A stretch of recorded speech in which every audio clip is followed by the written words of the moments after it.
오늘 말씀 보겠습니다. 오늘 말씀은 누가복음 7장 6절에서 8절 말씀입니다. 누가복음 7장 6절에서 8절 말씀. 성경 있는 분들은 찾으시면 될 것 같아요. 찾을 시간을 제가 조금 드릴게요. 마태, 마가, 다음에 누가죠. 누가복음 7장 6절에서 8절 말씀. 시작 성경 좀 금방 넘겨보시면 아마 있으실 거예요. 누가복음 7장 6절에서 8절 말씀입니다. 그리고 혹시 성경책이 비슷해서 좀 본인 분실하면 큰일 나시니까 본인 이렇게 좀 표기를 좀 잘 하시면 어떨까 좀 싶기도 하네요. 자, 누가복음 7장 6절에서 8절 말씀 함께 읽도록 하겠습니다. 시작. 예수께서 그들과 함께 가셨다. 예수께서 백부장의 집에서 그리 멀지 않은 곳에 이르렀을 때 백부장은 친구들을 보내어 예수께 이렇게 아뢰게 하였다. 주님, 더 수고하실 것 없습니다. 저는 주님을 내 집에 모셔드릴 만한 자격이 없습니다. 그래서 내가 주님께로 나아올 엄두도 못 냈습니다. 그저 말씀만 하셔서 내 종을 낫게 해주십시오. 나도 상관을 모시는 사람이고 내 밑에도 병사들이 있어서 내가 이 사람더러 가라고 하면 가고 저 사람더러 오라고 하면 옵니다. 또 내 종더러 이것을 하라고 하면 합니다. 아멘. 자, 오늘은 삶의 경험이 믿음을 더한다라는 제목을 가지고 함께 말씀을 나누고자 합니다. 예수님께서 오늘은 가버나움이라는 동네로 가셨어요. 이 가버나움 동네 신약 성경에 많이 등장하는 중요한 지역 중에 하나입니다. 그 갈릴리 지방 쪽에 있었는데, 자, 이 가버나움이라는 지역은 당시에 이제 로마 군인들이 주둔하고 있던 좀 큰 성읍이었어요. 자, 거기서 로마의 그 로마 군대의 백부장으로 있던 사람이 살고 있었습니다. 백부장이라니까 뭐 성이 백시고 이름이 부장이라거나 혹시 뭐 백시성을 가진 부장님 그런 게 아니고 그냥 100명을 이렇게 거느리고 있는 약간 지휘관, 그래서 백부장이라고 합니다. 자, 이 백부장은 유대인이 아니라 당연히 이방인이었어요. 이 백부장에게 되게 소중하게 생각하는 종이 있었거든요. 근데 이 종이 몸이 되게 많이 아파서 성경에 보니까 거의 죽게 되었다. 그러니까 아픈 정도가 아니라 죽을 그런 지경까지 간 거죠. 그래서 오늘 근데 본문인 누가복음에는 어떤 병에 걸렸는지 자세히 나오진 않아요. 그래서 다른 성경을 보면 마태복음에서는 중풍병이라고 구체적인 병명을 이렇게 설명합니다. 중풍병을 아시는 분도 아시겠지만 이 뇌혈관 그런 걸로 인해서 막혀서 생기는 병이어서 이게 뭐 감각을 좀 무디게 한다거나 뭐 여러 불편함이 있는데 심한 경우에는 이게 장애가 될 정도로 무서운 병이었어요. 그래서 이 다급한 백부장이 유대 장로들을 이렇게 찾아갑니다. 자, 유대 장로들을 찾아간 이유가 있는데, 이들에게 찾아가서 내가 예수님께 직접 가지는 못하겠고 유대 장로님들이 주님께 대신 가서 내 종을 좀 살려달라고 이야기 좀 해달라는 거예요. 그러니까 한마디로 부탁을 하는 거죠. 그래서 이 유대 장로들이 이 백부장의 이야기를 듣고 주님께 갑니다. 그래서 주님께 간절하게 부탁을 해요. 이 백부장이라는 사람이 있는데 이 사람은 주님의 도움이 필요한 그런 상황이다. 그러니까 주님 좀 도와달라, 이렇게 요청을 한 거예요. 자, 그래서 이 요청을 듣고 주님은 이렇게 백부장을 도와주려고 사람들과 함께 백부장의 집 근처까지 갔습니다. 자, 근데 이 백부장이 주님께서 내 집 근처로 오는 걸 이제 확인한 다음에 자기가 직접 나서서 주님을 맞이한 게 아니에요. 친구들을 주님께 보냅니다. 그러면서 친구들에게 부탁을 해요. 근데 여러분, 이 모습을 좀 생각을 한번 해볼게요. 상식적으로 내 요청에 의해서 주님이 내 집으로 오시잖아요. 그러면 당연히 막 마중 나가서 극진히 모시고 감사합니다, 오셨습니다, 이렇게 하는 게 상식 아니겠습니까? 그리고 사실 이 백부장은 유대 장로들에게 부탁할 게 아니라 자신이 직접 주님을 찾아가야죠. 그만큼 간절하다면, 그만큼 종을 사랑한다면 그런 마음을 보여야 됐었는데 자기가 직접 나가지도 않고 집에 오셔도 마중 나가지 않는 이 모습을 보면서 이 백부장이 정말 간절한가, 이런 마음이 의심이 될 정도의 지금 행동을 보이고 있어요. 근데 이 백부장이 친구들을 보내면서 이렇게 부탁을 하거든요. 근데 그 부탁을 보면 백부장이 왜 이렇게 행동했던 그런 이유를 우리가 알 수 있습니다. 백부장은 친구들에 이렇게 부탁해요. 주님께서 수고하실 필요가 없다. 그래서 우리 집에 그러니까 백부장이 내가 주님을 내 집으로 모셔드릴 나는 자격이 없는 사람이다. 그래서 내가 주님을 볼 엄두도 나지 않는다라고 고백해요. 그러니까 이 백부장은 뭐 주님께 관심이 없거나 뭐 고칠 수 있으면 고치고 뭐 이런 정도가 아니라 주님을 너무 높이는 거죠. 감히 나라는 사람이 어떻게 주님을 대면할 수 있을까? 감히 나라는 사람의 집에 주님이 어떻게 오실까? 막 이게 너무나 두렵고 이게 함부로 할 수가 없는 그런 겸손한 마음으로 백부장이 부탁을 하는 거예요. 자, 그래서 이 백부장이 이어서 뭐라고 얘기하냐면 주님께서 그냥 말씀만 하셔서 내 종을 낫게 해달라는 겁니다. 뭔가 주님께서 손을 대시거나 뭐 말씀을 하셔서 낫는 게 아니라 그냥 저 멀리서 원격으로, 굳이 우리 집까지 수고롭게 오지 않고 원격으로 멀리서 말만 하시면 내 종이 나을 거라는 놀라운 고백을 해요. 자, 그래서 이 고백을 이제 친구들 통해서 주님께 했겠죠. 그러니까 주님이 이 말씀을 듣고 지금 뭐 나랑 장난하냐 뭐 이렇게 반응하신 게 아닙니다. 주님께서 뭐라고 했냐면 놀랐다고 해요. 어떻게 보면 좀 상식적으로는 백부장이 되게 겸손한 것 같지만 사실은 예의가 없는 것처럼 보일 수 있는 그런 환경인데 주님은 마음을 아시니까 그 백부장의 이야기를 듣고 놀랐다고 합니다. 자, 어느 주님께서 그냥 헉 막 이렇게 놀란 게 아니라 주변에 무리들이 같이 왔거든요. 그러니까 주님이 약간 기적을 행하시는 분이고 이제 또 뭐 병을 치료한다고 하니까 이렇게 뭐 피리 부는 소녀처럼 이렇게 사람처럼 이렇게 막 따르던 사람들이 많았어요. 근데 그 사람을 딱 향해서 주님이 한마디를 하십니다. 내가 이스라엘 중에서 이만한 믿음을 본 적이 없다라고 주님은 오히려 백부장을 칭찬하세요. 그런 다음에 주님께서 진짜 말씀하셔서 결국 종은 낫게 되었습니다. 자, 우리가 오늘 이 말씀을 보면 조금은 뭐지 싶을 정도의 말씀이에요. 그래서 보통 오늘 본문 말씀에 대해서 나누는 것들이 뭐 주님의 말씀은 권능이 있다, 주님은 말씀으로도 충분히 기적을 일으킬 수 있는 분이다라는 뭐 메시지가 많이들 있고, 또 우리가 백부장처럼 이런 믿음을 보여야 한다, 이방인인데도 이런 믿음을 보여줘야 한다, 이런 말씀으로 이런 메시지들을 많이 전하는데요. 근데 저는 오늘 이 말씀을 보면서 이렇게 묵상하면서 이런 것보다는 하나님이 뭔가 하나에 좀 이렇게 감동을 주셨어요. 그게 뭐냐면 백부장이 이렇게 주님을 감동시켰던 그 이유, 그 비결이 이렇게 확 와닿더라고요. 그냥 말이나 결과가 아니라 백부장이 이러한 고백을 할 수 있었던 배경, 이런 것들이 눈에 들어오기 시작했습니다. 우리가 뭐 본인도 모르게 깜짝 놀랄 만한 고백을 할 때도 있잖아요. 그래서 저도 이걸 그냥 묵상했을 때 백부장이 이렇게 약간 뭔가 고백했는데 얻어 걸린 듯한 그런 느낌이지 않을까 뭐 이렇게 좀 혼자 고민하면서 묵상했거든요. 근데 그런 게 아니었어요. 백부장은 자기의 삶의 경험으로 이렇게 고백을 했었고, 그런 삶의 경험의 고백이 주님을 감동하게 했다는 겁니다. 보세요, 제자들도 주님 곁에 있었고 직접 그것을 보았고 주님의 음성도 들었어요. 그런데 이들은 간혹 주님께 꾸지람을 들을 때가 있어요. 근데 주님은 지금 뭐라고 하세요? 백부장을, 그것도 이방인인데 이스라엘 중에 이만한 믿음을 가진 사람을 내가 보지 못했다라고 할 정도로 엄청난 특급 칭찬을 하시는 거죠.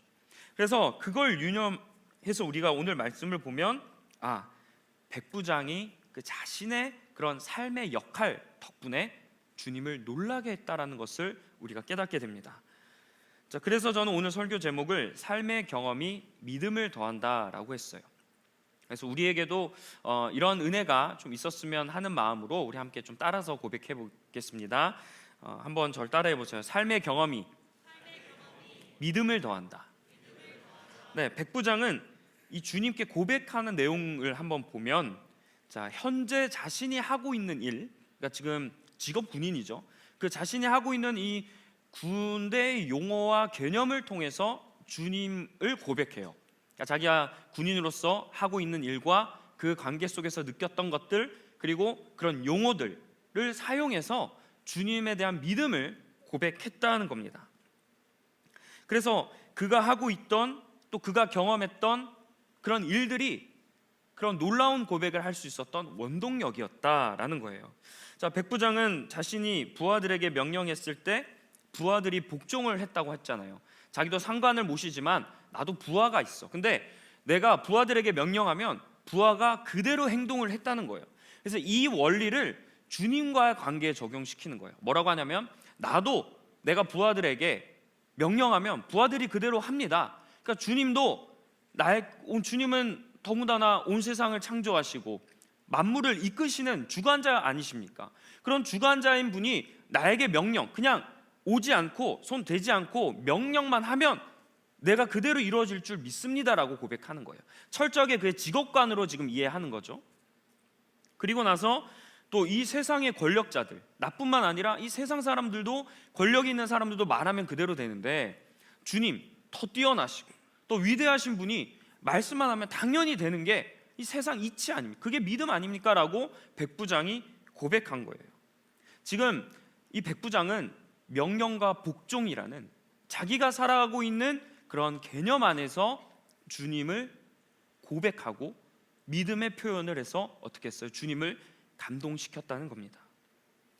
우리가 삶에서 주님을 만나야 한다고 해요. 그런데 오늘 저는 이런 모습이, 오늘 이 백부장의 고백이 삶에서 주님을 만나는 고백이다라는 확신을 하게 되었습니다.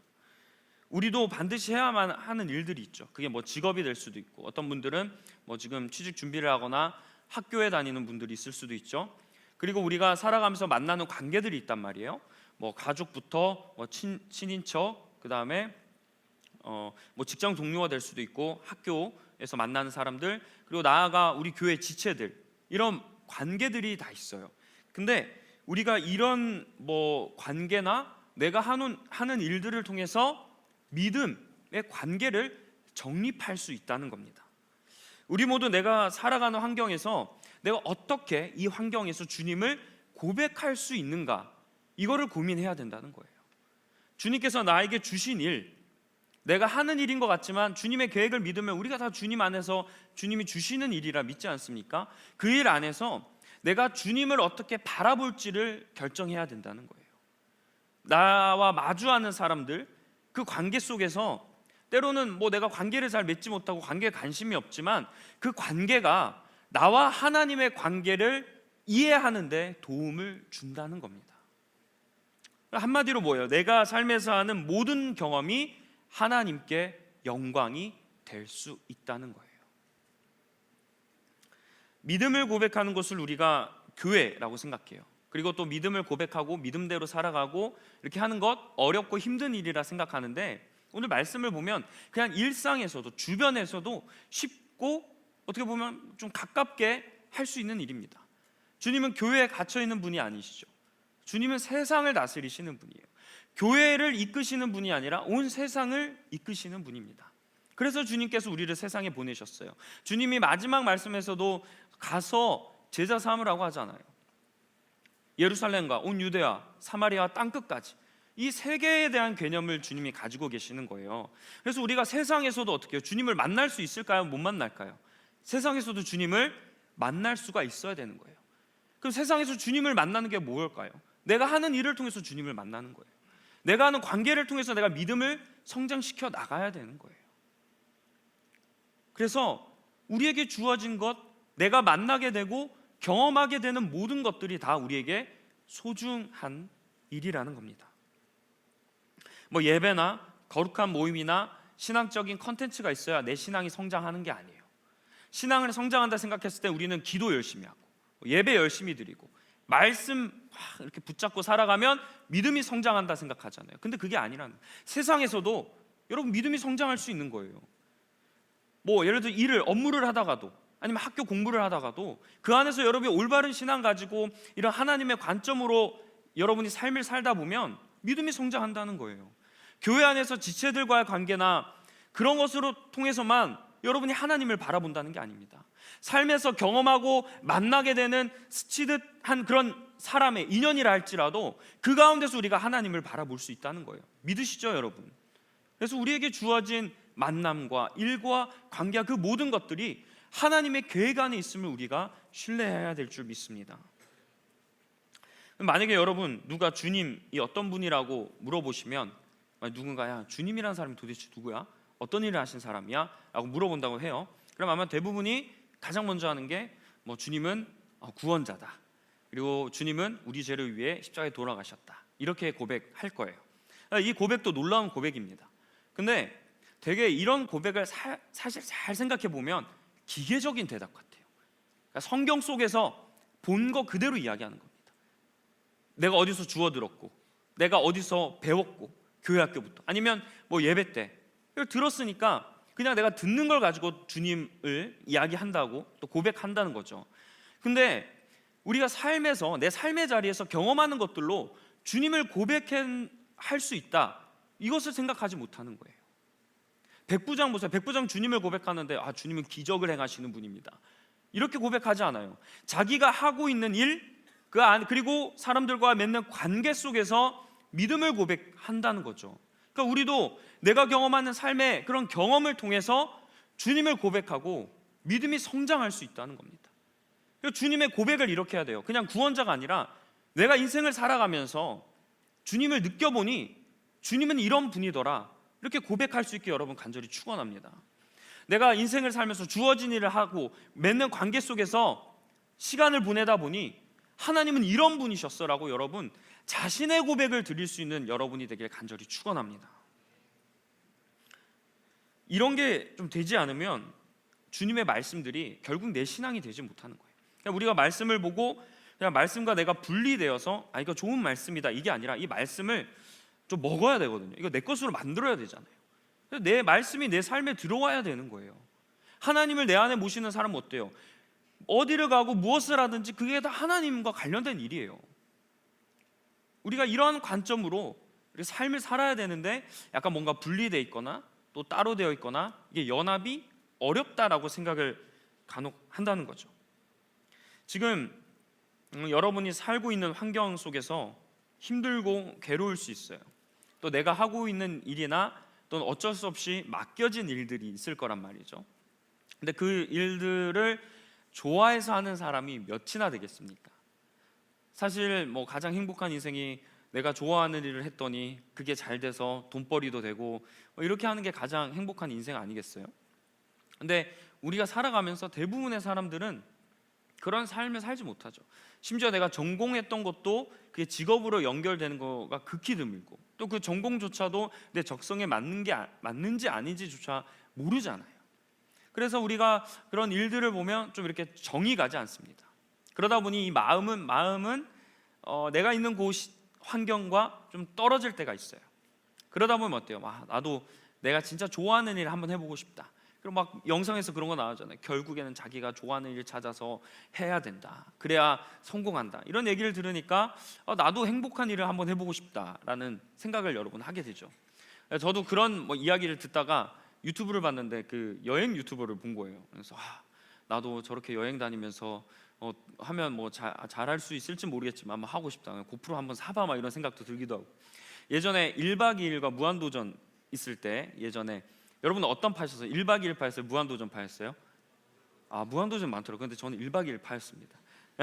왜냐하면 1박 2일 보면서 약간 좀 그런 생각했어요. 나도 저렇게 벌칙하고 먹으면서 여행 다니면서 돈 벌고 싶다라는 그런 마음이 되게 많이 들었던 것 같아요. 또 그게 주일날 저녁에 나왔잖아요. 그때 그 대학생 때 사역을 했었는데 사역 끝나고 이제 힘든 몸으로 딱 와서 그런 걸 보면 나도 좀 해보고 싶다, 이런 생각이 들더라고요. 근데 솔직히 우리가 그렇게 원하는 대로 이렇게 하는 사람이 진짜 과연 세상에 얼마나 될까요?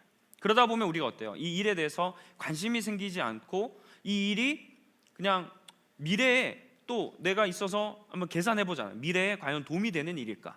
도움이 되지 않으면 빨리 내가 방향을 바꿔야 되겠다, 이런 생각을 늘 하면서 살기도 하고, 또는 이것 때문에 내 체력과 감정이 소비되니까 이거는 그냥 약간 소모만 되는 일이다 라고 생각이 들 때가 있어요.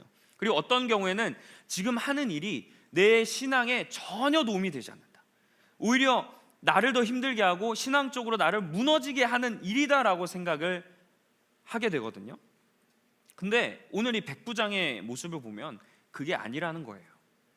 물론 제가 여러분에게 오해하지 마세요. 무조건 버티자 이런 게 아니라 지금 여러분이 하고 있는 일과 그 주어진 환경과 있는 그 장소가 하나님의 다 뜻이 있다는 겁니다.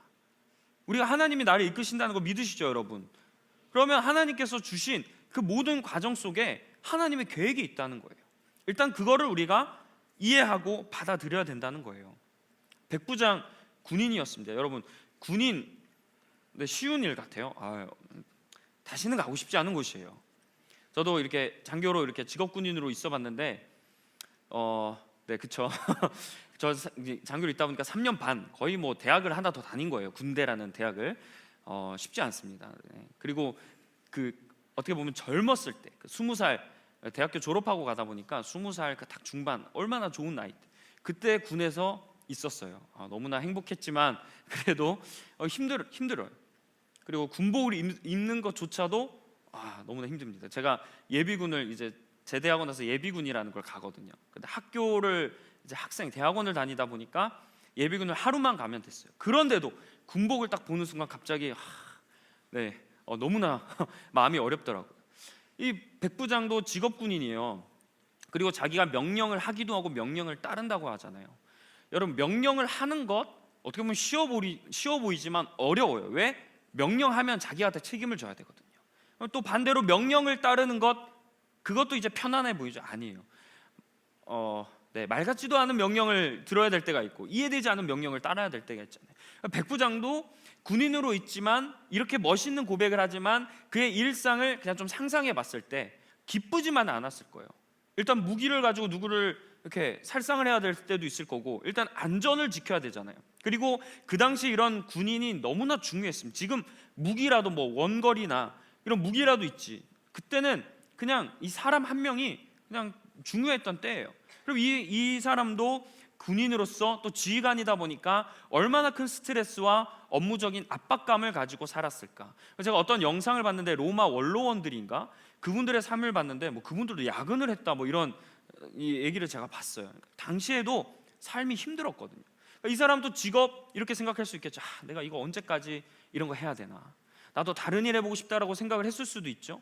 근데 이 사람은 그런 걸 제쳐두고, 백부장은 자신이 그렇게 했던 일들 덕분에 그 경험을 살려서 주님을 고백했더니 그게 주님을 감동시켰다는 거예요.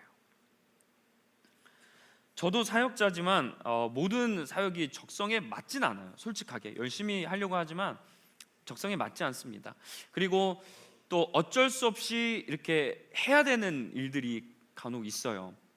처음에는 물론 조금 힘들죠. 근데 좀 마음을 추스리고 그래도 좀 열심히 해보자, 뭐 나에게 도움이 되겠지, 또 미래 되겠지 이러면서 그래도 나름대로 처음 열심히 좀 하려고 노력을 한단 말이죠. 근데 이게 여러분도 아시겠지만 일이든 뭐 사역이 됐든 하다 보면 어려운 부분이 찾아오잖아요. 뭐 이게 또 사역의 스케일이 크다거나 또 뭐 새로 만들어야 되거나 또 사람을 세워야 되거나 조율해야 되거나 이런 것들이 너무나 힘든 일입니다. 그 서비스업 뭐 이렇게 판매직이 힘들잖아요. 근데 교회는 모든 것들이 다 한 번에 몰려 있는 곳 같아요. 뭐 전문 그게 없고 그냥 약간 그런 것들이 다 몰려 있는 약간 그런 것 같은데 이게 상당히 힘든 일이죠. 근데 더 힘든 건 뭐냐면 이게 내가 계획한 대로 되지 않을 때, 그때 내 뜻대로 되지 않을 때가 더 힘들어요. 그래서 더 많은 에너지를 소비하게 되고 여러 가지로 힘들더라고요. 그래서 제가 어느 순간 문득 이렇게 사역을 하다가 좀 뭐 최근에 있었던 일은 아니고 예전에 제가 파트 전도사부터 사역을 했었으니까 그런 사역을 하다가 어느 순간에 이런 좀 생각이 들더라고요. 하나님께서 내가 이렇게 좀 사역하는 모습을 보고 과연 이렇게 만족하실까? 갑자기 그런 생각이 들었어요. 그래서 제가 달란트 비유를 좋아하는데 그게 이런 고백 통해서 제가 묵상하고 있다가 달란트 비유를 그때 초등학생 대상으로 예전 교회에서 사역을 하다가 설교해야 돼서 그걸 묵상하는데 마치 제 말씀 같은 거예요. 착하고 충성된 종이라는 말을 내가 들을 수 있을까? 그냥 불평하고 불만하고 있지 않나? 그냥 그런 저의 모습을 발견하게 되면서 이때 이렇게 하면 안 되겠다. 내가 평생 이렇게 사역하면 내가 진정성 있는 사역자가 될 수 있을까? 이런 고민을 하게 되면서 그때 좀 많이 반성하고 회개하고 다시금 기도를 하게 됐어요. 어떤 기도를 했냐면 주님, 뭐 모든 게 하나님의 뜻이니 훈련 달게 받겠다고, 이렇게 하는 것들이 언젠가 먼 훗날 다른 일과 다른 사역이나 어떤 거에 도움이 되겠죠? 라고 하면서 좀 이렇게 참고 견뎌내보자. 마치 뭐 광야나 고난이다. 근데 사실 그런 마음을 가지고 계속했는데 그 사역이 뭐 언제 그게 뭐 해결되겠어요? 뭐 계속 똑같은 그런 게 패턴이죠. 그러다 보니까 저도 이런 마음으로 자꾸 꾹꾹 눌러 담고 어떻게든 버티려고 생각을 한 나머지 처음에 이렇게 결단하니까 신기하게 잘 돼요. 막 기분도 좋아요. 열심히 하겠다는 의지에 막 충만합니다. 그래서 이렇게 생활했는데 시간이 지나니까 다시 어때요? 또 지쳐요. 그러니까 똑같은 생각이 또 마음 안에 이렇게 스물스물 올라오게 되더라고요. 그래서 이런 시기를 조금 더 보내고 있다가 다시 어느 순간에 하나님이 좀 기도하다가, 왜냐면 저는 평생 이렇게 살아야 되는데 제가 지금 이 초반에 목사 한 수 받기 전에 이게 해결이 안 되면, 그러니까 저도 힘들고 제가 사역하는 것도 그 뭐 이렇게 교회나 공동체나 뭐 여러 부서나 그게 좋은 영향력이 흘러가지 않을 것 같은 거예요. 그래서 제가 목사 한 수 받기 전에, 그리고 여기서 수련목 하기 전에 이렇게 좀 이거를 내가 나름대로 정리를 좀 해야 되겠다 싶어서 이런 걸 놓고 한참 기도할 때가 있었어요. 근데 하나님이 그런 마음을 주셨어요. 제가 그 학교에서 수업을 들었었는데, 대학원 수업을 듣다가 무슨 그냥 전혀 관계없는 그런 수업이었어요. 뭐 신약 성경 배경사, 말부터 어렵죠.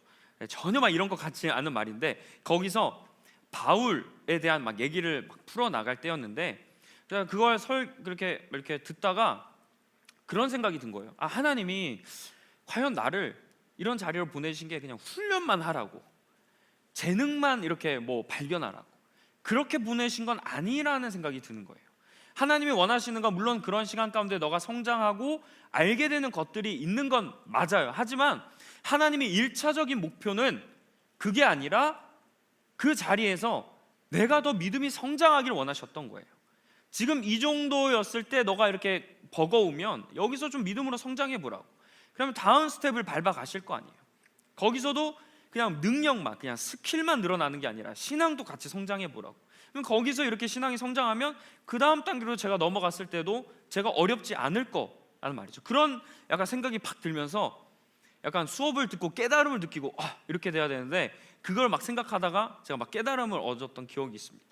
그래서 좀 사역할 때 이런 마음으로 사역해 보려고 해요.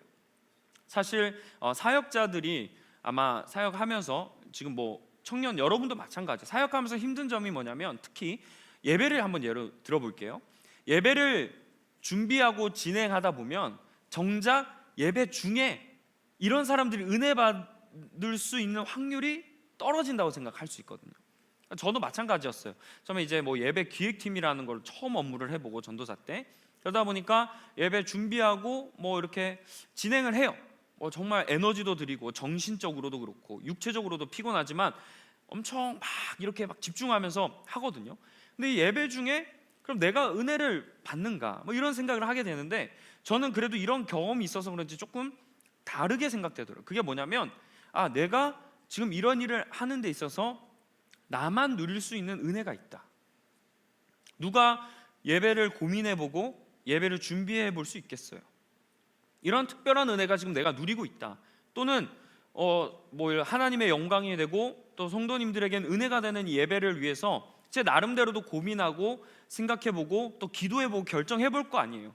그런 일들을 통해서 저도 뭔가 이렇게 기대가 되고 믿음이 성장하는 듯한 느낌이 드는 거예요. 그래서 이건 이 예배를 준비하고 진행할 수 있는 사람만이 누릴 수 있는 은혜구나. 특히 저는 개인적으로 저에게 있어서 그럴 때 가장 큰 은혜가 됐던 게 뭐냐면, 성도님들이 예배를 드리는데 너무 은혜 받는 모습을 볼 때 하나님께서 나를 이러한 은혜를 주시려고 이 자리로 보내셨다라는 것을 너무나 확신하면서 은혜를 하게 됩니다. 그러다 보니까 좀 바뀌게 됐어요. 제가 뭐 기도하고 이랬을 때 제가 이렇게 행복하고 그래도 은혜를 받고 지금까지 할 수 있는 그런 계기가 됐던 거는, 제가 기도할 때마다 하나님께서 사람을 바꿔 주변 사람들을 변화시켜 주셔서가 아니에요.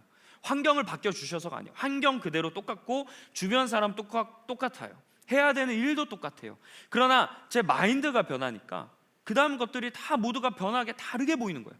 똑같은 일상이고 똑같은 예배가 진행되고 오히려 그런 업무나 이런 것들은 더 과중되었는데, 막 그렇게 물론 육체적으로 힘들고 정신적으로는 바쁠지 몰라도 그게 은혜가 되는 부분들을 발견했어요. 그러다 보니까 약간 그동안 느껴보지 못했던 그런 믿음의 고백들을 하고 기도 제목들이 생기더라고요. 여러분도 마찬가지일 거예요. 지금 여러분이 하고 있는 일들 어떻게 생각하실지는 모르겠어요. 근데 제가 한번 질문을 여러분께 드려볼게요. 지금 한 주 동안 여러분 살아가시면서 이렇게 은혜 많이 받으셨나요? 여러분이 하고 있는 일 가운데 주님을 만나셨습니까? 믿음이 성장하셨습니까? 어떤 분들은 내가 지금 여기를 막 버티고 빨리 다른 곳으로 가야 하는 그냥 발판으로만 생각할 수 있어요. 지금 경험하는 거, 만나는 사람들, 내 인생에 앞으로 전혀 관계가 없으니 그냥 내 할 일 뚝 하고 그냥 다른 스텝으로 넘어가는 것만 생각하자 라고 하는 사람들이 많이 있어요. 근데 백부장은 그런 게 아니에요. 이 백부장은 군인이었지만 집에 종이 있는 주인이었어요. 이 사람은 주인으로서도 너무나 대단한 사람이에요. 종이면 막대할 수 있잖아요. 근데 종을 어떻게 했어요? 소중히 여겼대요. 그러니까 그의 그런 일상의 경험들, 누가 종을 소중히 여겨요? 막대하지. 근데 이런 일상의 경험들 자기가 그래도 다르게 좀 해보고 그렇게 느꼈던 그런 감정들이 주님을 만나는 도구가 되잖아요. 여러분, 만약에 백부장이 종에 대한 마음이 없었다면, 그렇게 소중히 여기는 일상을 살지 않았더라면 종이 아파요, 거의 죽게 되었어요. 그럼 신경 쓰지 않고 다른 종 구했으면 되죠. 그럼 그렇게 됐다면 어떻게 돼요? 이스라엘 중에 이런 믿음을 보지 못했다는 놀라운 고백은 백부장이 하지 못했을 겁니다. 그래서 일상의 사람들이 소중하다는 거예요. 여러분이 하는 일들이 모두 고백할 수 있는 놀라운 계기들이라는 거예요. 여러분이 하고 있는 일, 주어진 일, 맡겨진 일, 또 마주하게 되는 그 모든 관계들, 그 속에서 여러분 믿음의 고백을 해보시길 바랍니다. 여러분들도 백부장처럼 놀라운 고백을 해보세요. 하나님을 감동시키는 고백을 해보시길 바랍니다. 언제까지 내가 더 좋은 곳을 가야 되고 더 완벽한 상황만을 요구하실 거예요? 지금 그곳이 여러분에게 완벽한 곳입니다. 지금 여러분이 살아가는 그 자리가 신앙생활하기에, 하나님을 믿기에, 믿음으로 충만해지기에 완벽한 곳이에요. 그래서 하나님이 거기를 여러분 보내신 거예요. 거기서도 여러분 놀라운 고백을 하셨으면 좋겠어요. 하나님이 이 일을 하게 하신 거는 하나님의 뜻이 있다고. 이런 경험을 하게 하신 거는 나는 빨리 그냥 그만 때려치고 싶은데 이 경험을 해야만 알 수 있는 그런 것들, 볼 수 있는 것들이 있기 때문에 그걸 보내셨다. 그걸 통해서 어떻게 해요? 하나님을 찬양해야 된다. 이제 말씀을 맺습니다. 여러분, 우리의 일상은, 삶의 경험은 믿음을 더할 수 있는 너무나 거룩한 곳이에요. 그래서 여러분이 경험하는 모든 것들을 소중히 여기시고 그것을 통해서 믿음을 성장하도록 노력하시길 바랍니다. 그러면 주님이 어떻게 하시냐면 기뻐하실 거예요. 백부장에게 이스라엘 가운데, 이방인인데도, 유대인들 가운데도 이스라엘 전역에 관해서 이런 믿음을 보지 못했다고 했어요. 저는 여러분들이 이렇게 좀 살아가면 하나님이 이렇게 말씀하실 거라 믿어요. 대한민국에서 또는 한국에서, 안산에서 내가 이런 믿음을 본 적이 없다. 리버스 청년부 여러분들은 하나님이 이렇게 좀 여러분들을 인정해 주셨으면 좋겠어요. 온 땅, 이 땅에 있는 모든 청년들 가운데서 내가 이런 믿음을 가진 청년을 본 적이 없다. 그게 정말 빛과 소금으로 살아가는 사람 아니겠습니까? 오늘 이 말씀을 여러분 기억해 보시고 이제 여러분의 인생의 가치관과 삶의 그런 태도를 좀 바꿔보셨으면 좋겠어요.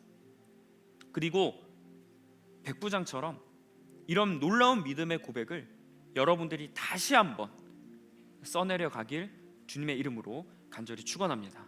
기도하겠습니다.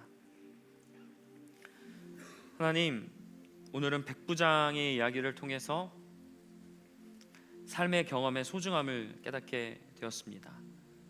지금 내가 살아가는 삶의 자리, 여기 있는 청년 한 명 한 명이 모두 다릅니다. 만족할 수도 있겠지만 대부분 만족하지 못하고 더 높은 곳, 더 화려하고 좋은 곳, 더 안정적인 것을 원할 때가 많습니다. 그래서 지금은 거쳐가는 곳, 지금은 미래에 도움이 되지 않는 곳, 일뿐만 아니라 관계마저 그렇게 바라볼 때가 있습니다. 그러나 주님은 지금 그곳에서 믿음을 성장시켜 보라고 말씀하십니다. 너가 있는 그곳이 하나님을 고백하기 최적의 장소라고 말씀하고 계세요. 주님은 다 지켜보고 계시는 줄 믿습니다. 그래서 우리 모두 이 시대의 백부장이 되어서 내가 있는 그곳에 놀라운 믿음의 고백을 할 수 있는 우리 귀한 리버스 청년부 될 수 있도록 우리의 삶을 주관하여 주시옵소서. 모든 말씀 우리 주 예수 그리스도의 이름으로 기도합니다. 아멘.